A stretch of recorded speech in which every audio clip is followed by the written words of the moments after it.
जय श्री राम मित्रों, मेरे साथियों।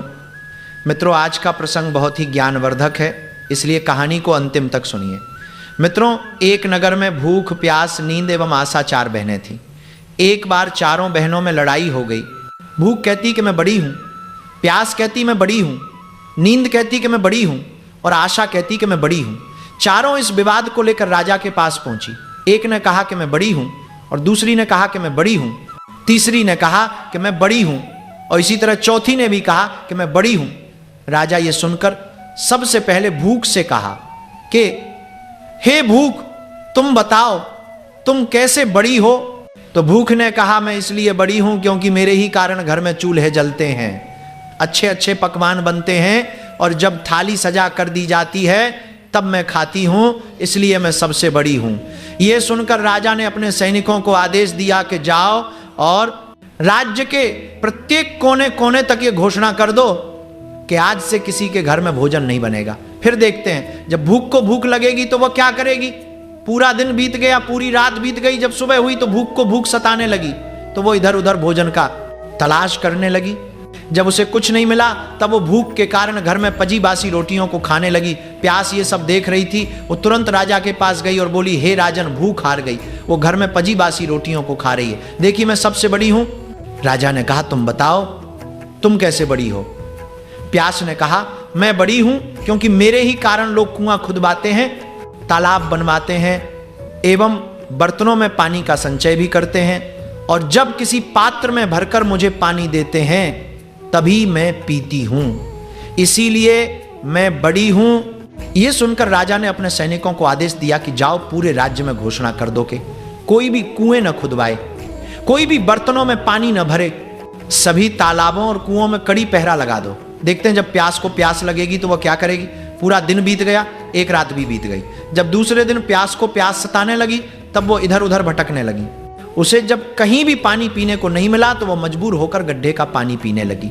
नींद यह सब देख रही थी, उसने तुरंत राजा के पास जाकर कहा कि राजन, प्यास हार गई, वह गड्ढे का पानी पी रही है, इसलिए मैं सबसे बड़ी हूं। राजा ने कहा तुम कैसे बड़ी हो। तो नींद ने कहा मैं इसलिए बड़ी हूं क्योंकि मेरे ही कारण लोग पलंग बनवाते हैं, बिस्तर लगाते हैं, जब मुझे बिस्तर लगा कर देते हैं तब मैं सोती हूं, नहीं तो मैं नहीं सोती हूं। राजा ने अपने सैनिकों को आदेश दिया कि पूरे राज्य में घोषणा कर दो कि कोई भी पलंग ना बिछाए, उसमें बिस्तर ना डलवाए। नींद को जब नींद आएगी तो देखते हैं वो क्या करेगी। इस तरह पूरा दिन बीत गया, आधी रात बीती, तो नींद आने लगी तो इधर उधर बिस्तर खोजने लगी। जब बिस्तर नहीं मिला तो वो मजबूर होकर ऊबड़ खाबड़ जगह पर ही सो गई। आशा ये सब देख रही थी, उसने तुरंत राजा के पास जाकर कहा कि राजन, नींद हार गई है, वह ऊबड़ खाबड़ जगह पर बिना बिस्तर के ही सो गई है, इसलिए बड़ी तो मैं ही हूं। राजा ने कहा तुम कैसे बड़ी हो। आशा ने कहा मैं इसलिए बड़ी हूं क्योंकि लोग मेरे कारण ही काम करते हैं, नौकरी धंधा मजदूरी करते हैं, परेशानियां उठाते हैं, लेकिन आशा के दीप को बुझने नहीं देते। राजा यह सुनकर अपने सैनिकों को आदेश दिया कि पूरे राज्य में घोषणा कर दो कि कोई भी नौकरी ना करें, कोई मेहनत मजदूरी ना करें, कोई भी काम धंधा ना करें, कोई भी आशा के दीप को ना जलाएं। आशा को जब आस जागेगी तो देखते हैं कि वो कहां जाएगी। पूरा दिन बीता, आधी रात भी बीत गई। जब आशा को आस जगी तो वह इधर उधर गई, लेकिन चारों तरफ सन्नाटा था।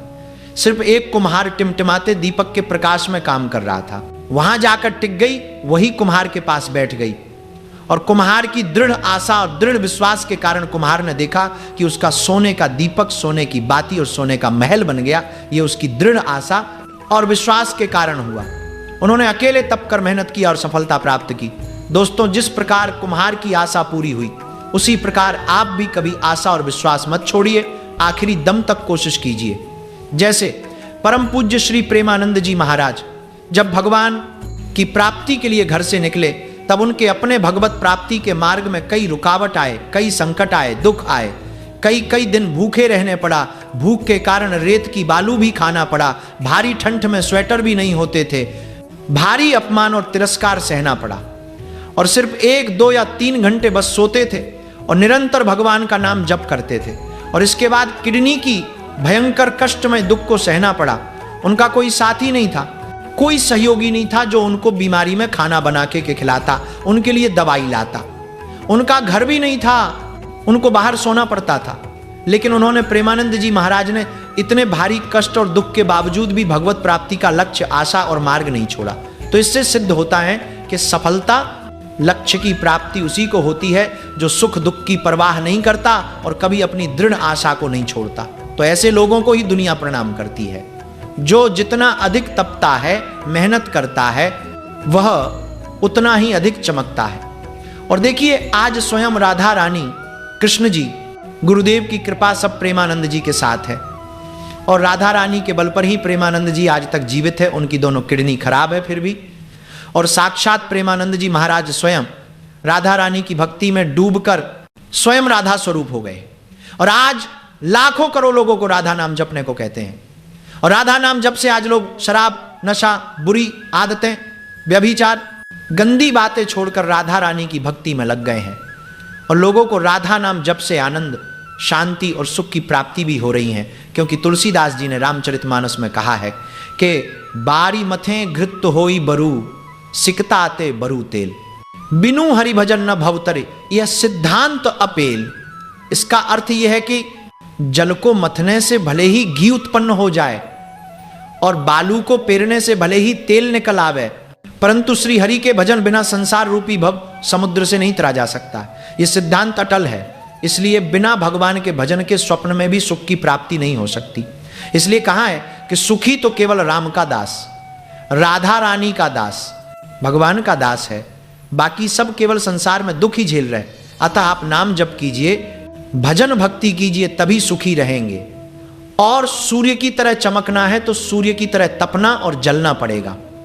आप प्रबल पुरुषार्थ और नाम जप और सेवा के बल पर अपना दुर्भाग्य को भी सौभाग्य में बदल सकते हैं। इससे सिद्ध हुआ कि आशा अर्थात दृढ़ इच्छा शक्ति का दीपक हमेशा जलते रहना चाहिए और मेहनत से कर्म करते रहना चाहिए। सफलता जरूर मिलेगी। इस प्रकार आशा यानी कि अपनी दृढ़ इच्छा शक्ति ही आपको कामयाब बनाती है। आपकी दृढ़ इच्छा शक्ति की मैं ये काम कर सकता हूं, मैं इस लक्ष्य को प्राप्त कर सकता हूं। यही इच्छा शक्ति, यही आशा आपको महान बनाती है, बाना बनाती है। कायर बनकर बैठने से कभी सफलता नहीं मिलती। इसलिए पूर्ण आशा और विश्वास से अपने लक्ष्य के लिए मेहनत करो, कर्म करो। चाहे आप भक्ति करके भगवान को प्राप्त करना चाहते हो या संसार का कोई भी आपका लक्ष्य हो जिसे आप प्राप्त करना चाहते हो, तो आप निरंतर अभ्यास, कई मेहनत और दृढ़ आशा विश्वास के बल पर प्राप्त कर सकते हैं। दोस्तों, अगर हम अपने लक्ष्य के बारे में बताएं तो हमारा एक ही लक्ष्य है, निरंतर भगवान का नाम जप करना, निरंतर भगवान का नाम स्मरण करना। सभी जीवों को और समस्त जत चेतन वस्तु, व्यक्ति, स्थान, पदार्थ को भगवान राम का स्वरूप मानकर उनकी सेवा करना। क्योंकि तुलसीदास जी ने भी रामचरितमानस में कहा है कि सिय राममय सब जग जानी, करहु प्रणाम जोरी जुगबानी। इसलिए सब संसार मेरे राम का ही विश्वरूप, विश्व की सेवा, व्यक्ति, पशु, पक्षी, जाज चेतन की सेवा मेरे राम की ही सेवा है। मेरे जीवन का एकमात्र उद्देश्य, लक्ष्य है निरंतर राम नाम जपना। 24 घंटे सोते जागते, उठते बैठते, सब समय और सबकी सेवा करना। इसी से मुझे परम सुख की प्राप्ति होती है। मेरी आपसे विनती है कि आप संसार के सुख के पीछे मत भागिए, राम के पीछे, कृष्ण के पीछे, राधा शिव के पीछे भागिए। आपको अपने आप सांसारिक और पारलौकिक दोनों सुख प्राप्त हो जाएगा। और भगवान प्राप्ति ही मनुष्य जीवन का परम लक्ष्य है। इसके बिना सब व्यर्थ है। 84 लाख योनि में केवल दुख ही दुख है। इसलिए अधिक से अधिक भगवान का नाम जप करो। राम कृष्ण हरि राधा शिव जो भी नाम प्रिय हो, निरंतर 24 घंटे जपने का प्रयास करो, अभ्यास करो। नाम जप से परम सुख शांति की प्राप्ति होगी। क्योंकि तुलसीदास जी रामचरितमानस में पहले ही लिख दिया है कि कलयुग केवल नाम आधारा, सुमरी सुमरी नर उतरहि पारा। निरंतर नाम जप ही परम लक्ष्य है। नाम जप ही परम गति, नाम जप ही परम सुख है। नाम जप के समान कुछ नहीं। तो हमारी आशा है कि आप निरंतर नाम जप और समस्त संसार को भगवान का स्वरूप मानकर उनकी सेवा करेंगे और मेरे राम को प्रसन्न करेंगे। तो मित्रों, आशा अर्थात इच्छा शक्ति बही हुई, वह जीत गई। अगर ये कहानी आपको अच्छी लगी होगी तो इस वीडियो को एक लाइक करके चैनल को सब्सक्राइब कर लीजिए एवं कमेंट में लिख दीजिए जय श्री राम, राधे राधे।